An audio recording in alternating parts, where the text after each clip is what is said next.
Bonjour à tous et bienvenue dans ce Morning Bull Live. Nous sommes le 1er février 2022. Oui, le mois de janvier était pourri, mais c'est pas fini, il y a encore un peu d'espoir. Enfin oui, le mois de janvier est terminé, là on attaque le mois de février, donc l'année y est pas finie. On a encore un tout petit peu d'espoir, et puis non, on a encore beaucoup d'espoir. En tout cas, techniquement, les choses ont l'air de se calmer, ça a l'air d'aller un petit peu mieux. On s'est encore un tout petit peu fait balader en Europe parce qu'on n'a pas monstre confiance. On a l'impression qu'on n'ose plus vraiment laisser les Américains tout seuls. Mais on finit quand même la journée en hausse en Europe. Et puis alors surtout, carton plein aux États-Unis, monstre rebond sur le Nasdaq. Alors ça finit relativement bien, plus de 3% de hausse sur l'indice technologique. On verra qu'il y a pas mal de gens qui redeviennent bullish sur la thématique, hein, comme quoi on a la mémoire super courte, mais en même temps, ça reste quand même super down sur le mois. On perd 9% sur le Nasdaq durant le mois de janvier, donc ça n'a pas été simple. On n'est pas encore sorti de l'auberge, on a toujours pas mal de choses à processer dans nos esprits, mais les choses ont l'air, allez, on touche du bois, ont l'air d'aller un tout petit peu mieux.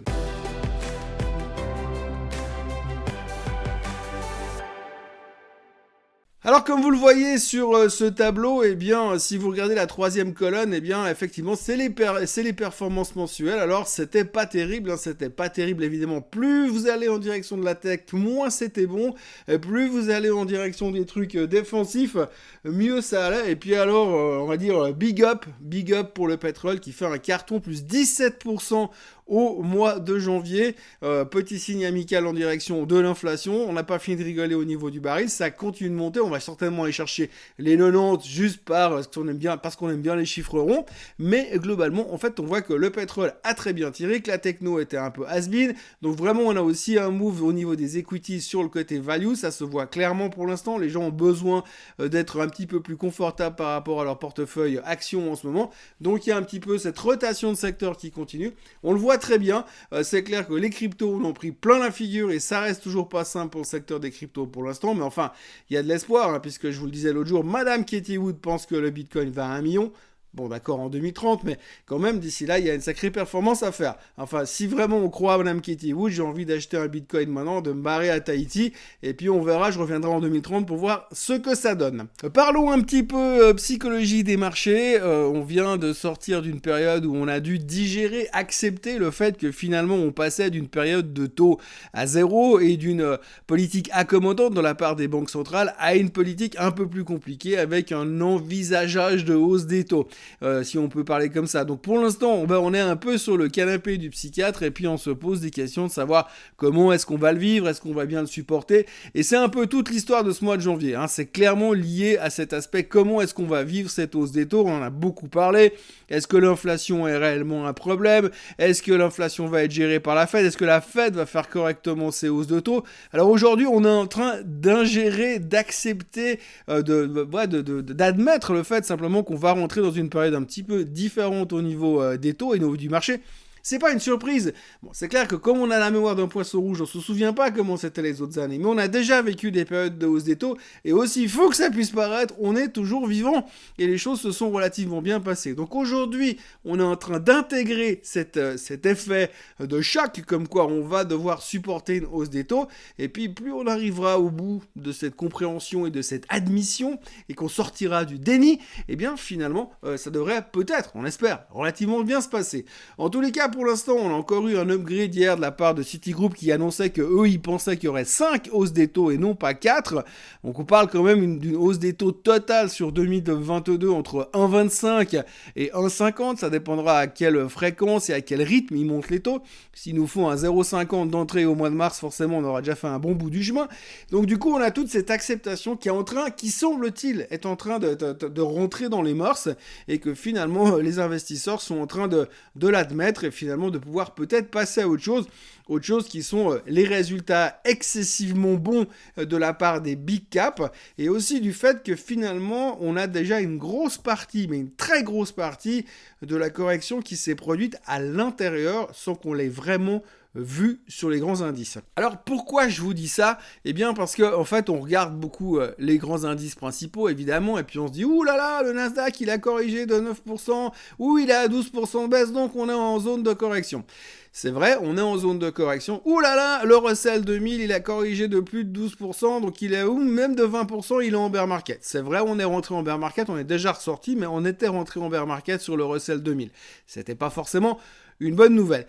Néanmoins, ce qui est assez intéressant, et ça on en parle quand même relativement peu, c'est que quand on regarde le graphique qui s'affiche, et bien sur le graphique qui s'affiche, vous voyez le Nasdaq, c'est la ligne noire en haut, et puis en bas vous avez la ligne bleue. Et la ligne bleue, c'est la ligne des titres qui ont déjà corrigé de plus de 50% depuis leur plus haut de ces 52 dernières semaines. Donc en gros ça veut dire quoi? Ça veut dire simplement que oui, on a eu une correction sur les indices principaux, que cette correction, elle a principalement été induite par l'effet hausse des taux, mais qu'en même temps, on a eu ce qu'on peut quand même qualifier d'un énorme crash au niveau des autres actions. Donc si vous sortez d'une Microsoft, d'une Google, d'une Amazon ou d'une Apple, eh bien vous avez une pétée de stocks qui se sont fait démonter ces derniers temps, et ça se revoit sur ce chart. Donc ce qui voudrait dire quand même que tous ceux qui parlent de crash, eh bien le crash, on l'a quand même déjà eu. Alors oui, on l'a pas eu sur Apple, mais on l'a eu sur bien d'autres valeurs technologiques qui étaient peut-être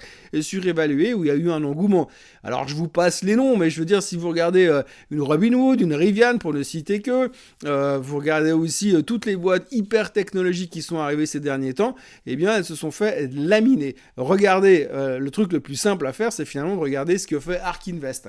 Vous regardez le fonds ARKK de madame Katie Wood, ça représente très bien ces nouvelles technologies. Eh bien elle s'est fait laminer, puisque je crois que depuis le top, on est en baisse de 70% grosso modo sur son fond. On a déjà eu une forme de crash, et aujourd'hui, dans cette phase d'acceptation de hausse des taux, on est en train de se dire, ouais, peut-être que finalement, on peut commencer à dire qu'il y a déjà pas mal de choses qui ont été intégrées et qu'on pourrait commencer à reconstruire. C'est peut-être le début de quelque chose qui se passe depuis 2 jours aux États-Unis.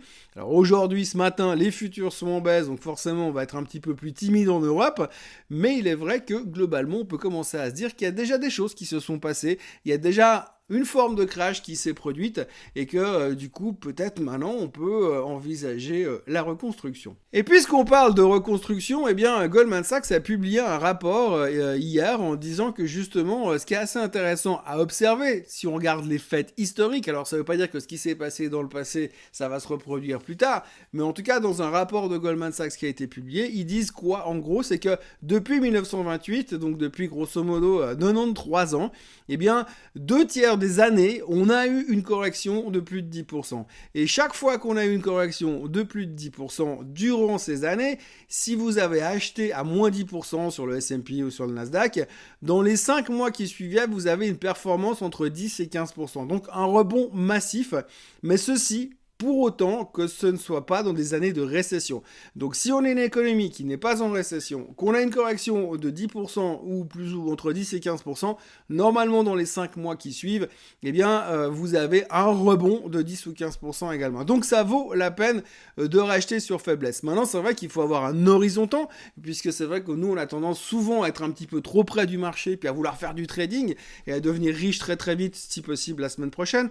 Et donc du coup on a tendance à oublier ce genre d'effet qui dure un peu plus longtemps, oui, parce que 5 mois, c'est déjà carrément du long terme. En conclusion, ce qu'il faut retenir des 30 pages du rapport de Goldman Sachs, écrit en tout petit caractère, plus des 19 pages de disclaimer pour dire que si jamais ils ont tort, c'est pas de leur faute, eh bien, c'est que, globalement, quand ça baisse, quand ça va mal, quand il y a des corrections de 10, 12, 15%, eh bien, normalement, si on n'est pas en récession, on va dire qu'une grande partie du temps, sans parler chiffres, eh bien, ça rebondit et on a des bonnes surprises dans les mois à venir. C'est plus ou moins ce qu'a l'air de vouloir nous montrer le marché pour l'instant. Je dis bien pour l'instant, on n'est pas encore complètement sorti de l'auberge qui est au fond du bois, qui est au fond du trou, mais on a l'impression que ça va un petit peu mieux. Donc, n'oublions pas non plus que toutes les corrections ne se transforment pas systématiquement en bear market. Et puis, il y a un point positif que moi, personnellement, tout seul, j'adore, et c'est le fait qu'aujourd'hui, quand vous regardez un petit peu les sondages et les sondages d'opinion des gens, eh bien, la plupart des gens sont encore super négatifs et super prudents.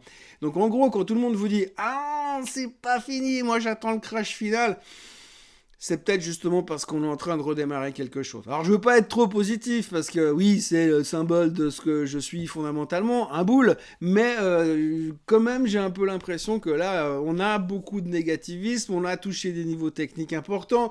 On s'est retourné de manière relativement intéressante. Ça ne veut pas dire qu'on va remonter comme une fusée en direction des plus hauts historiques. Mais en tous les cas, quand je vois la qualité des résultats de Microsoft et d'Apple, je me dis que si eux nous ont pas lâchés, il n'y a pas de raison qu'Amazon, Google fassent pareil. Et du coup, peut-être que les choses vont se stabiliser. Ça sent qu'il y a déjà eu une correction massive dans d'autres sous-secteurs du marché.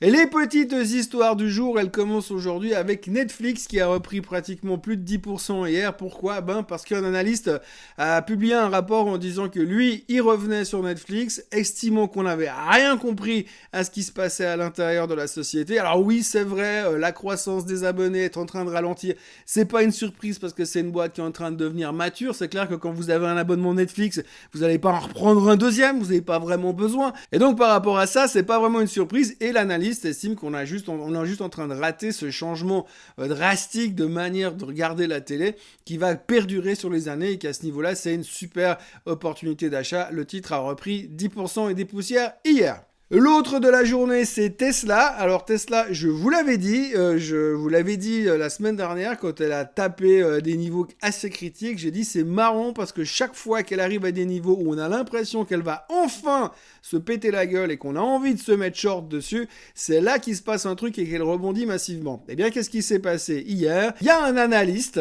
qui a upgradé Tesla et qui a dit que c'était génial, qu'ils étaient en train de profiter de la transition sur les voitures électriques, blablabla, bla bla, enfin, super truc qu'on connaît déjà. Et donc, du coup, les gens se sont dit, ah, alors c'est vrai que c'est une super bonne nouvelle. Boum. Et donc, on a joué l'upgrade, le titre a pris aussi plus de 10%. Donc là aussi, je vous dis, à chaque fois que Tesla arrive à des endroits où c'est compliqué, eh bien, ça repart à toute vitesse. À noter au passage que l'analyse qui a upgradé Tesla hier, c'est l'analyse du Crédit Suisse. Alors, c'est pas que c'est négatif, hein. Ça veut juste dire que c'est l'analyse du Crédit Suisse. Après, on en fait ce qu'on veut. Toujours dans la série des titres qui reprenaient plus de 10% hier, on notera que Robinhood, après s'être fait défenestrer la semaine dernière, a récupéré plus de 11% hier parce que Madame Katie Wood vient de racheter 2,5 millions d'actions. Alors, on voit qu'elle est en train de rebouger son portefeuille. Aujourd'hui, le portefeuille de ARK Invest est en train de bouger beaucoup. Jusqu'à maintenant, c'est Tesla qui était son plus gros holding. Maintenant, c'est Teladoc qui revient et là, elle commence à acheter du Robinhood. Donc, on voit vraiment qu'elle continue à bouger dans cette stratégie ultra tech. Il faudra aussi que la ultra tech rebondisse justement parce qu'elle a vraiment besoin que les choses redémarrent parce que ça commence à être un tout petit peu critique. Elle parle beaucoup, elle est très présente dans les médias toujours et encore, mais pour l'instant c'est vrai que les performances suivent pas et on peut espérer que le rebond actuel de la tech va lui donner un petit coup de pouce, mais en tout cas elle est très présente et donc hier son choix c'était de racheter 2,5 millions d'actions de Robinhood.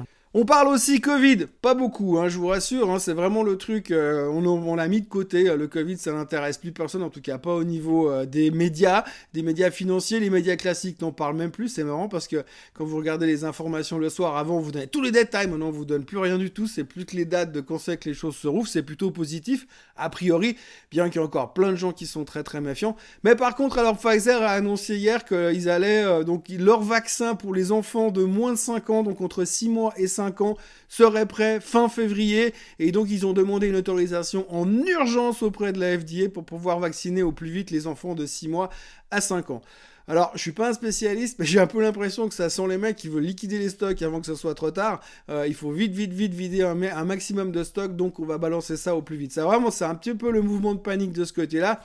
Affaire à suivre, on va pas s'emballer, je vais pas être négatif sur le côté là, mais en tous les cas, ça paraît un petit peu précipité tout d'un coup, on sait bien que les enfants c'est pas la partie de la population qui est la plus en danger, donc là de vacciner les 6 à 5 ans, bref, mais en tout cas Pfizer est en urgence, un mode panique, hein, il faut vite vacciner tout le monde, et ils ont donné l'autorisation hier, et c'est marrant parce que dans la folie, le titre ne fait que baisser depuis quelques temps, on a un peu l'impression que les gens sont en train de se désinvestir de Pfizer parce que on a l'espoir de sortir enfin, je dis là aussi je touche du bois, de sortir de cette crise du Covid.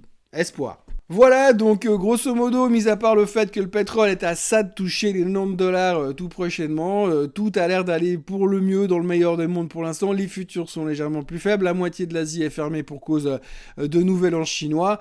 Et puis, bah moi, il me reste à vous souhaiter une très bonne journée. N'oubliez pas de vous abonner à la chaîne Suisse Côte Suisse qui continue à bourgeonner de ce côté-là. N'oubliez pas de liker cette vidéo. Et puis, bah moi, je vous retrouve comme d'habitude demain matin à la même heure, au même endroit, avec un plaisir non dissimulé. Bye bye.